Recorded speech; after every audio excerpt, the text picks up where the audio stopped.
আবৃত্তিটা পরিবেশন করবো সেটা কোনো নির্দিষ্ট আবৃত্তি নয়, এটা একটা কবিতা কোলাজ বলতে পারি।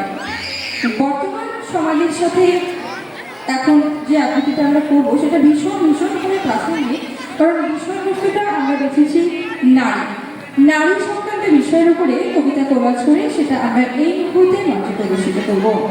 আবৃত্তি পরিবেশনে রয়েছে লতা সাধু খান, মালতী মোদক, মৌ মণ্ডল, স্মিতা কসারি, শম্পা দেবনাথ, পল্লবী নাগরী, মীনাক্ষী মুখার্জি, অর্পিতা দাস, অঞ্জলি শাখা, মাকি হালদার এবং সুস্মিতা ঘোষ।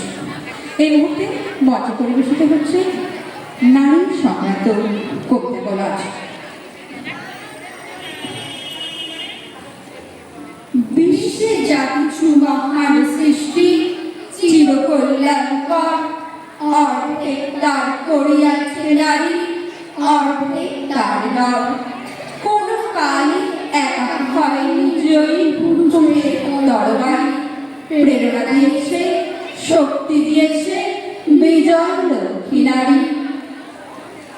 আশ্বিনের এক প্রাগৈতিহাসিক সকালে শ্রীরামচন্দ্র যে দুর্গার বোধন করেছিলেন, স্বর্গের দেব পুরুষগণ যুদ্ধে পরাজিত হয়ে যে রণদেবীকে অসুর নিধনে পাঠিয়েছিলেন, সেই দুর্গা 21 শতকে নারীর ক্ষমতায় তার মহাতেজ চিরজাগরুক আগুন হয়ে জ্বলে উঠুক মাটির পৃথিবীর প্রতিটি নারীর মধ্যে।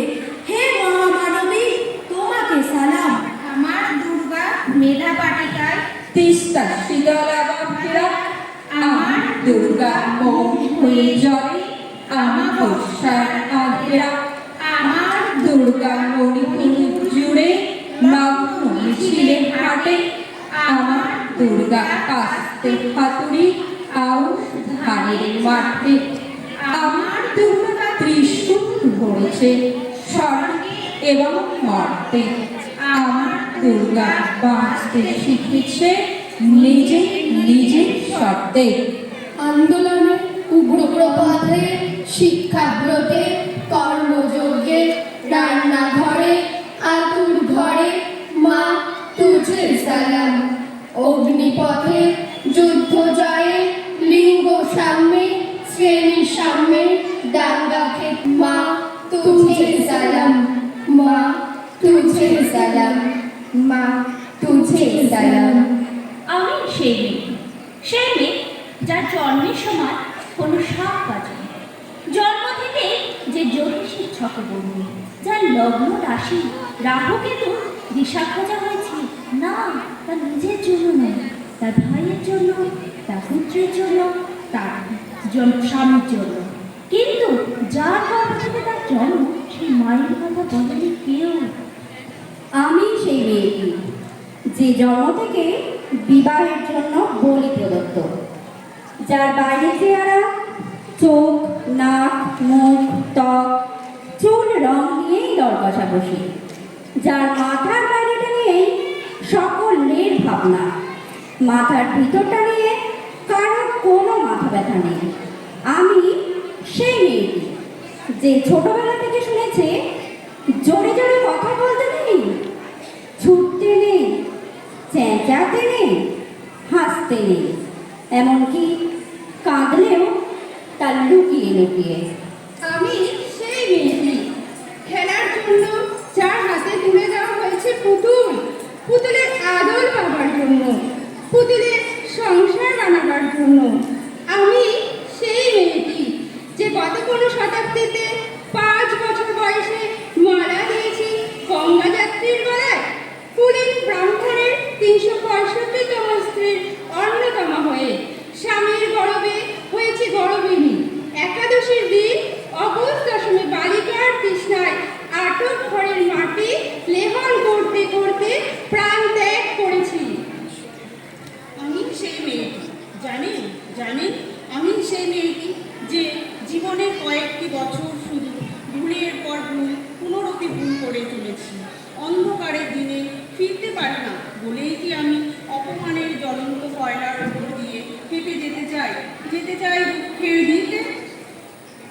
আমি প্রণাম জানাই সেই প্রথম আগুনকে, যার নাম বর্ণ পরিচয়, সেই সেই সব পুরুষ রমণীকে যারা ঊনবিংশ শতাব্দীর অন্ধকারের হাতলে জ্ঞানের আলো জ্বালিয়ে আমাকে এক জন্মে জন্মান্তরের দরজা খুলে দিয়েছে। আমি সেই মেয়ে যার চোখে আপনি এঁকে দিতে চান ঝুটো স্বপ্নের কাজল আর ফুরিয়ে যাওয়া সিগারেটের প্যাকেটের মতো, যাকে পথের দুপাশে ছুঁড়ে ফেলে আপনার ফুল সাজানো গাড়ি শুভ বিবাহ সুসম্পন্ন করতে ছুটে যায় শহরের পথে। কোণে দেখা আলোর গধূলিতে দাঁড়িয়ে থাকা আমি সেই মেয়ে। সংসারের অসময়ে আমি বলসা। আমার ছাত্র পড়ানোর টাকায় মায়ের ওষুধ কেনা হয়, আমার বাড়তি রোজগারে ভাইয়ের বই কেনা হয়। আমার সমস্ত শরীর প্রবল বৃষ্টিতে ভিজতে থাকে, কালো আকাশ মাথায় নিয়ে আমি ছাতা হয়ে থাকি। ছাতার নিচে সুখেই বাঁচে সংসার। আপনি আপনি আপনি আপনারা আপনারা আমার জন্য অনেক করেছে। সাহিত্যে, কাব্যে, শাস্ত্রে, লোকাচারে আমাকে মা বলে পুজো করেছে, প্রকৃতি বলে আদিক্ষেতা করেছে। আবার শহরগঞ্জের কারাগারিতে রং মাখিয়ে কুপিঘাতে দাঁড় করিয়ে দিয়েছে। হ্যাঁ, আমি সেই মেয়ে। একদিন হয়তো হয়তো একদিন হয়তো অন্য কোনো একদিন আমার সমস্ত মিথ্যে পোশাকে ছুঁড়ে ফেলে দিয়ে আমি হয়ে উঠবো সেই অসামান্য। খোলা চুল মেঘের মতো থাকবে আমার খোলা পিঠ, দু চোখে জ্বলবে ভীষণ আগুন, কপাল ঠিকরে বেরোবে ভয়ঙ্কর তেজরশ্মি, হাতে ঝলসে উঠবে সেই খড়গ, দু পায়ের উপরে বেজে